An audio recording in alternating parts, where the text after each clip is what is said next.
বর্তমানে দেশের অর্ধেকের চেয়েও বেশি মানুষ শুধু আড়ংয়ে। আড়ংয়ে এত পরিমাণ ভিড় যে কোনো কিছুই ঠিকমতো দেখা যাচ্ছে না।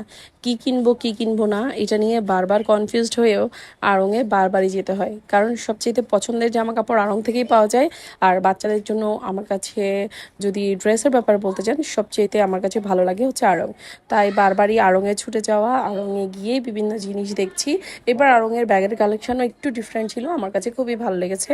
তো সব কিছু শেষ করে ননদের বাচ্চারা, আমার বাচ্চারা, সবার জন্য কেনাকাটা শেষ করে আমরা চলে যাচ্ছি ইউনেস্কো টাওয়ারের ৩য় তলায়। আর হট অ্যান্ড নাওতে আমি সবসময় খাওয়া দাওয়া করে থাকি, আর ওদের খাওয়া আমার কাছে সবসময় বেস্ট লাগে। চাউমিন, ফ্রাইড রাইস প্লেটার, তারপর এবার একটা নতুন জিনিস ট্রাই করেছি যেটা হচ্ছে মিট বক্স। মিট বক্সটাও খুব ভালো লেগেছে।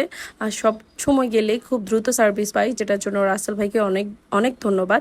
আপনারা যারা এখানে যেতে চান বা এখান থেকে অর্ডার করে আপনার বাসায় নিয়ে আসতে পারেন, সেজন্য অবশ্যই হট অ্যান্ড নাওয়ের পেজে নক করতে পারেন। রাতে যেহেতু আমরা বের হয়েছি, বাসায় আসতে আসতে প্রায় 2:30-3টা বেজে যায়, তো সেহরির সময়ও হয়ে গেছে। আর ইদানিং হঠাৎ হঠাৎ কয়েকদিন পরপর কেন জানি এত বেশি কুয়াশা দেখা যায়। আসলে ওয়েদারও এখন কিছু বুঝি না, একবার ঠান্ডা পড়ছে একবার গরম পড়ছে, এই ওয়েদারে মানুষ আরো বেশি অসুস্থ হচ্ছে। সেহরির পর নামাজ পড়ে কিছুক্ষণ ঘুমানোর পর তারপর উঠে একদম সরাসরি ছাদে চলে যাই। অনেকদিন আমার ছাদের গাছের যত্ন আমার করা হচ্ছে না। আমার শ্বশুর আব্বা আসার পর থেকে উনি ছাদের গাছের যত্ন নিচ্ছে, কিন্তু কেমন জানি শীতের সবজির যে গাছগুলো ওগুলো একেবারে মরে মরে উঠেছে। মানে সিজন তো শেষ, ওগুলো এখন শেষের দিকেই প্রায়। তো সব কিছু শেষ করে আমি আবার চলে যাচ্ছি জিমে। জিম শেষ করে আমি একটু ফল আর সবজির বাজারে ঢুকেছিলাম। ফল সবজির বাজারে ঢুকতে আমার এত বেশি নার্ভাস লাগে, কারণ এগুলো আমার ওরকম কিনা হয় না বা মূল্যমূল্য আমি করতেই জানি না। তো আমি এখান থেকে কিছু টুকিটাকি আর স্ট্রবেরিগুলো কিনেছি। যতই চেক করে নিয়েছি তারপরও পচা স্ট্রবেরি দিয়ে দিয়েছে। আর স্ট্রবেরি আমার ছোটো ছেলের সবচেয়ে পছন্দের, তাই বাসায় আনার পর খুব খুশি। ওর মুখের হাসি দেখে বুঝতে পারবেন কতটা খুশি। তারপর আবার সব কিছু রেডি করে ওদেরকে খাইয়ে আমরা দুইজন আবার বের হয়ে যাই, কারণ অনেক অনেক কাজ আমাদের হাতে, যেহেতু সবার শপিংয়ের দায়িত্ব আমার মাথার উপরে। তো আমার কাছে এবার অনেক বেশি হ্যাসেল লেগেছে এগুলো করতে। এত এত শপিং আর সবার পছন্দ হবে কি না ভিডিও কলে পছন্দ করানো নিয়ে একদম বেশি হ্যাডেক লেগেছে এবার। আর যতবারই যে বের হয়েছি না কেন শপিং করতে, কোহিনুরে তো গিয়েছি। কোহিনুর শপিং করতে গেলে এত বেশি ভালো লাগে, যেহেতু এটা একটা নতুন শপিং সেন্টার, এখানে গেলে অন্যরকম একটা ভালো লাগা কাজ করে। যাই হোক, রোজা রেখে গিয়েছি, কিছু তো খেতে পারছি না। তো আবার আজকে মামি শাশুড়ি বাসায়ও দাওয়াত, তো তাদের বাসার জন্য কেএফসি নিয়ে আমরা আবার বাসার দিকে রওনা করি। বাসায় গিয়ে শ্বশুর শাশুড়িকে নিয়ে আমরা ওদের বাসার উদ্দেশ্যে রওনা করবো। এসে সবাই ড্রেস চেঞ্জ করেছে, যারা বাসায় ছিল তারাও রেডি হয়েছে। আর এদিকে আমার গুড্ডু বুড়া, মানে আমার ছোট্ট সোনা পাখিটা পাঞ্জাবি পরেছে, আর আমার জামাই গায়ের পাঞ্জাবি খুলে টি শার্ট পরেছে। এই লোকটা সব কিছুতেই সবসময় উল্টাপাল্টা।